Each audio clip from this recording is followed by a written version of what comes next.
everyone, it's Clyde again at Vibrant Soap, and today I'm going to make another soap for the men called Rustic.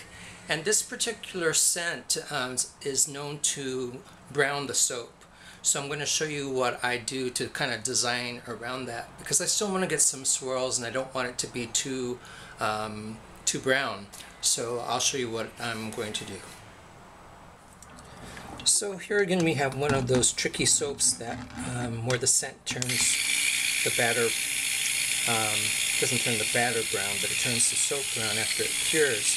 So you're kind of operating in the dark because you're designing based on looks that haven't really appeared yet. I've got goat milk powder and shea butter in here, blending that well. So I'm only going to fragrance half the soap with this scent called Manly Man from Nature's Garden, because I don't want the white to turn brown. It says that it turns the soap about brown sugar color, and that won't do for the white. So let me show you what I'm going to be doing. I have to think really carefully when I do this. It's kind of tricky. So here's the lye. I want part of this, and the name of this soap is called Rustic. And I was going to use red oxide for the rusty part of this, but then if it's already going to turn brown, I'm going to use my trusty old tomato red with the fragrance part of the soap, because the brown plus the red I'm thinking will be more of a rustic red. So the first thing I'm going to do is split the batter in half.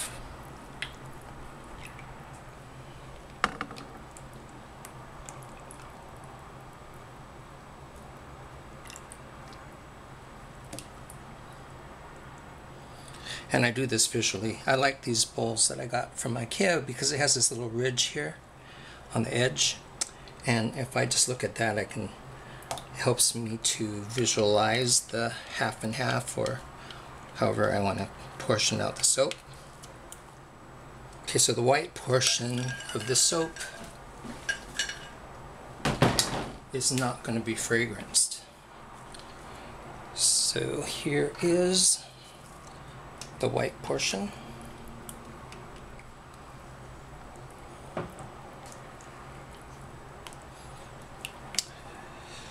And the fragrance part is going to be, I think I'm going to do this because I don't want anything to accelerate.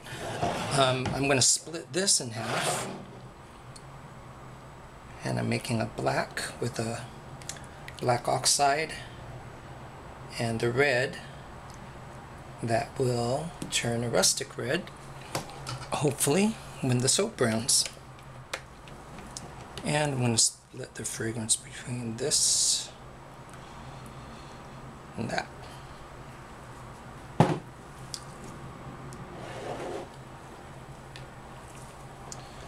So I'm going to start by blending the white. I'm going to do two in the pot swirls, one with white and the red and one with the white and the black. And I'm going to split them evenly on two sides of a divider.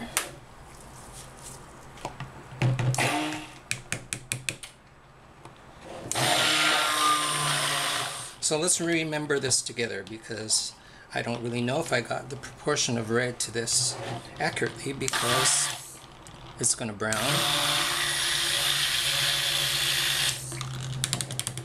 And this scent is awesome.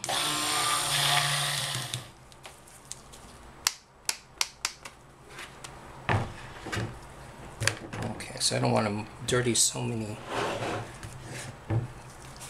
things, but those containers are too small. Splitting up my white best I can. So let's see. Oh, it's staying very liquid.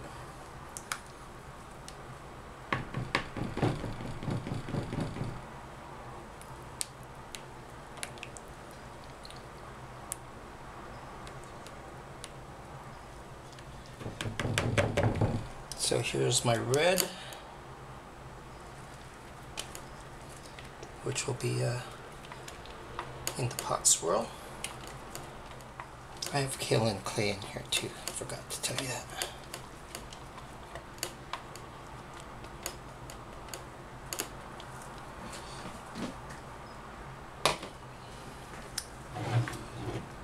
And the black. Into my in the pot swirl, 2.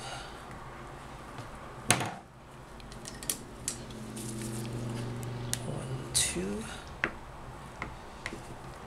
Don't want to blend that too much. Okay, and here is my divider that you can use in so many different ways. And I'm going to pour red in this side, the red and white.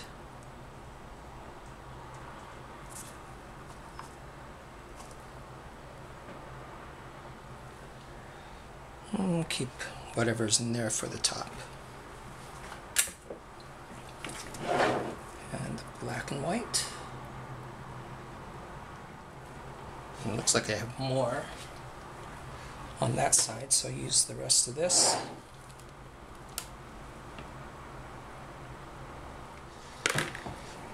Okay, let me pound that down, and then I'm going to remove the divider. Running out of space.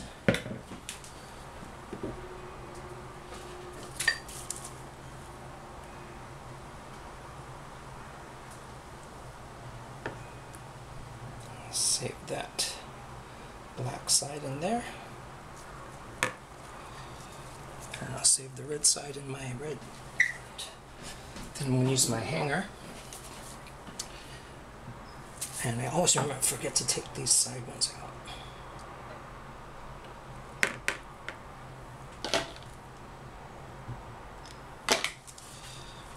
And then I'm going to do horizontal swirls as I raise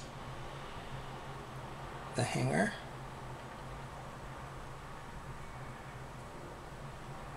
I think in the middle I'm going to do a little twirly thing, and the rest will go on top.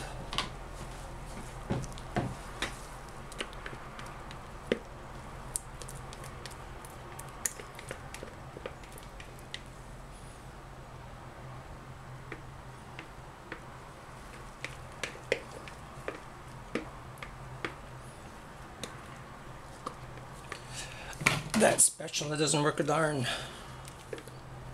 It always surprises me how the top, when I do it this way, seems so just chaotic, and that'll turn into an absolute mess, but it does always give a nice, interesting swirl.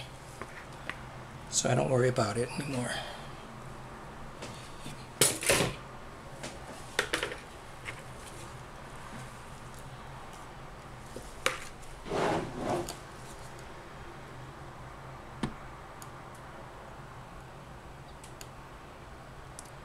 This is turning into a little bit of a drop swirl because the soap is still pretty liquid.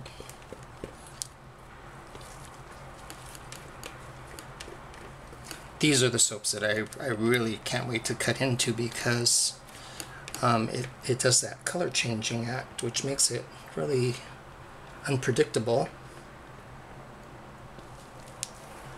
and interesting.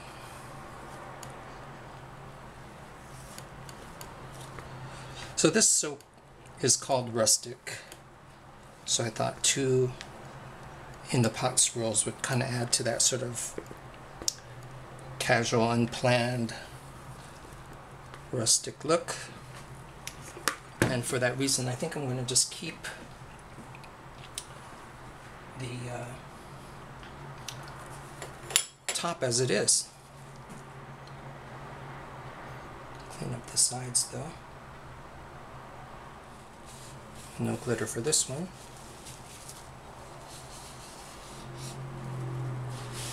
So it looks kind of pinky right now, but remember that this soap is supposed to turn like brown sugar brown. So we'll see what it does. Okay, so this is my soap called Rustic. and it's going to be just pretty much a flat top there. I'm going to give this one more pound down after I turn off the camera, but again, this is Clyde at Vibrant Soap. Thanks for watching again, and we'll see how this turns out in the cut. So stay tuned for that. Bye everybody.